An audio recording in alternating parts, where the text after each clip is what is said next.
So students, as we are dealing with our unit number 2, that is about gravity dams. So in that, the first concept which we are going to study is forces on gravity dams. It is an important point to be considered. There are 7 to 8 forces which we have to study in detail. And now here first we'll start with the first force, that is the self weight of the dam. Now here I have written the first force, that is self weight. Now this is the figure of dam which I have considered. Okay, now this is the hill, this is the toe, as you know, this is the upstream side, this is the downstream side. Now what I will do, I will divide this structure of a dam into a triangle and rectangle to find out the self weight acting on this dam. So therefore this is the first figure or rectangle having area A1, and this is a triangle over here having area A2.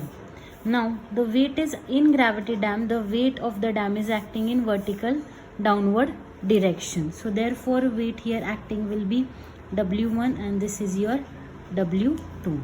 Now what we have to find? We have to find the total weight of this dam.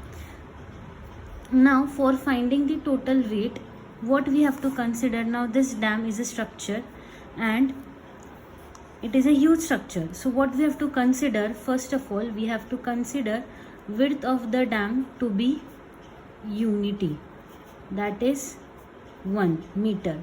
Width of the dam is unity, that is 1 meter, means this width of the dam is here nothing but 1 meter, that we have to consider. In this whole, throughout this whole chapter we have to consider width or width of the dam to be unity or 1 meter. Now we have to find out the total weight of the dam. So total weight of the dam will be this W1 plus W2.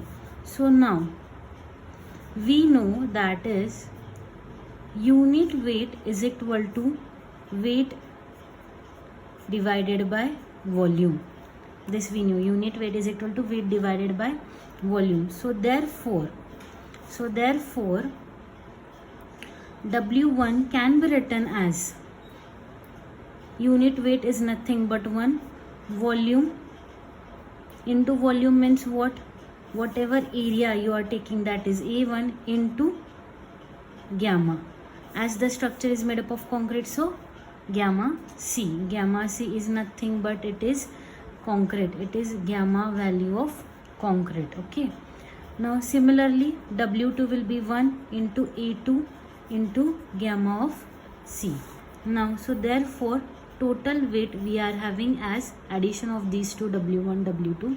So therefore it will be gamma C into A1 plus A2 into 1, that is nothing but unity width. Okay, so this is the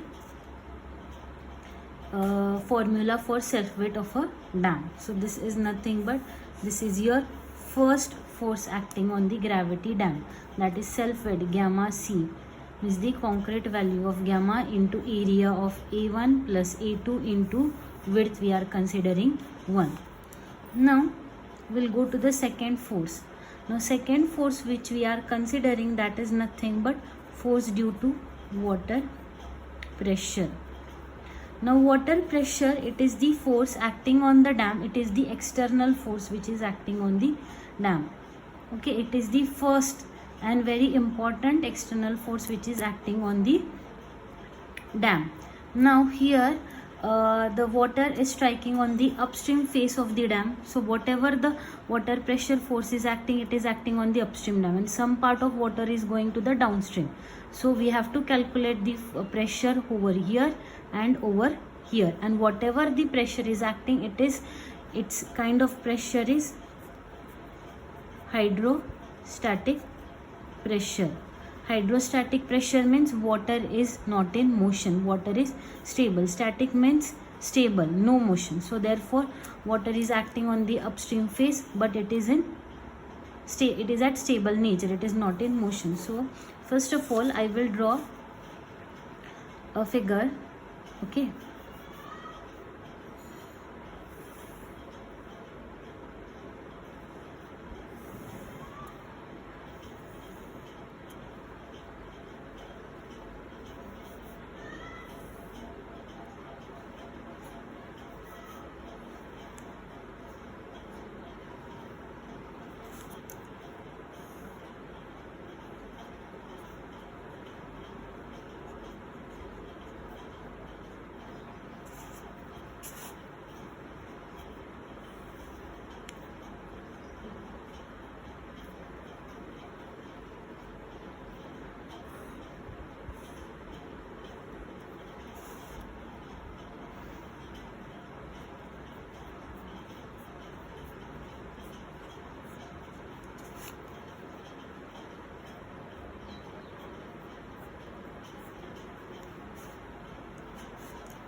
So now consider this structure of a dam.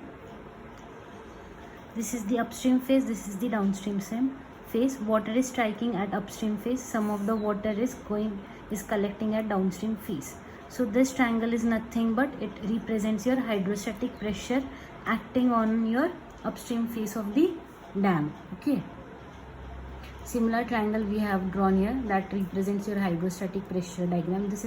This whole is known as your hydrostatic pressure diagram. This is your hydrostatic pressure diagram. Okay, so this FRL, it is full reservoir level, means till this water is present at the upstream phase.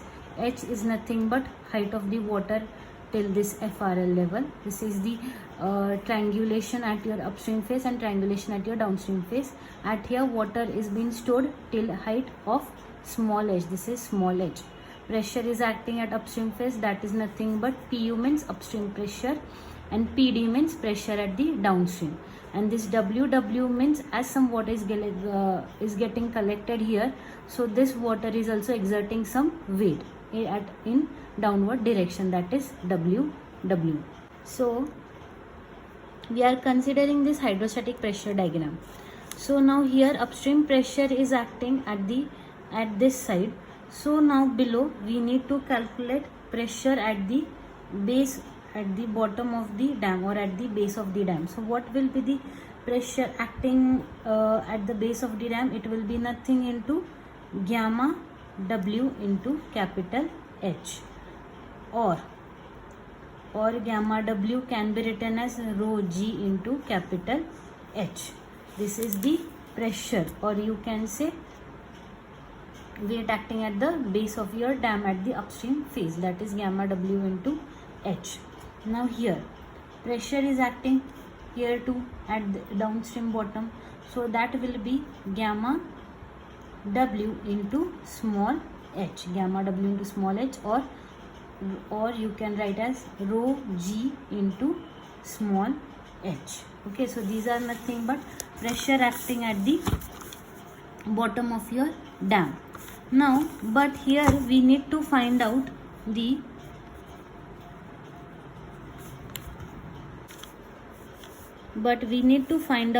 pressure force. So the pressure force which is acting at the upstream phase, that is nothing but your PU, you can say. Pressure force is given by, now I will come back to the diagram again. So here we are having triangle at the upstream phase, so we have to consider this area. How to find out the area? So we need to find out the pressure force acting at this diagram. So we need to find out the area of the diagram.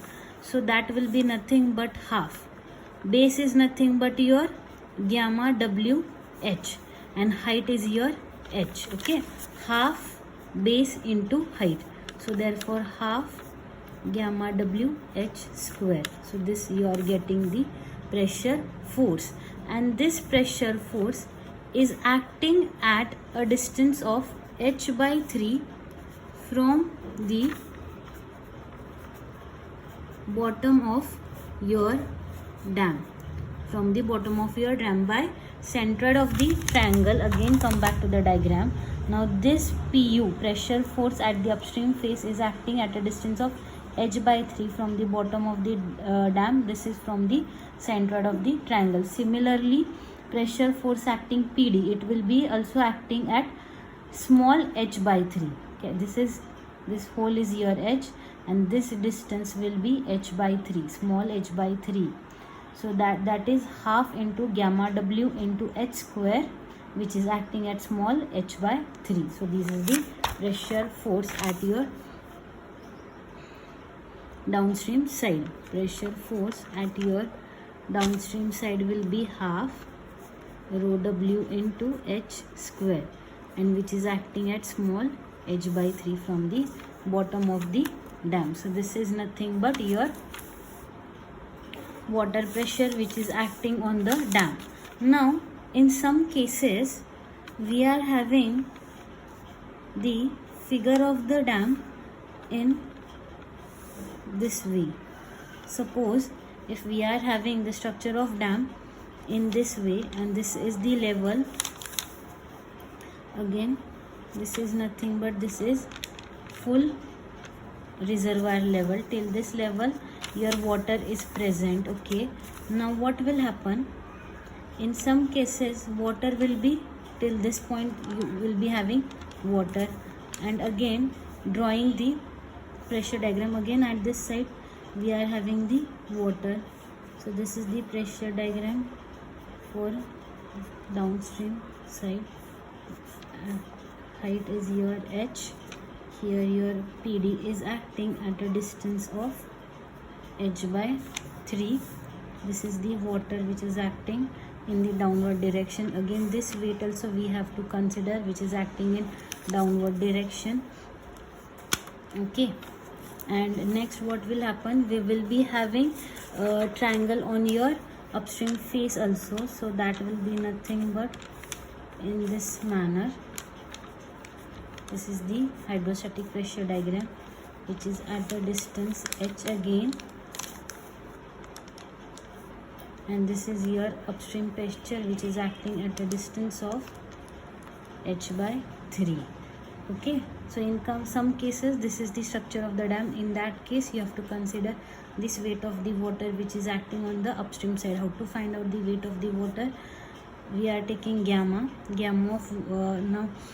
of water into what we are doing, into volume and into area of this into 1, that is nothing but which we have considered unity.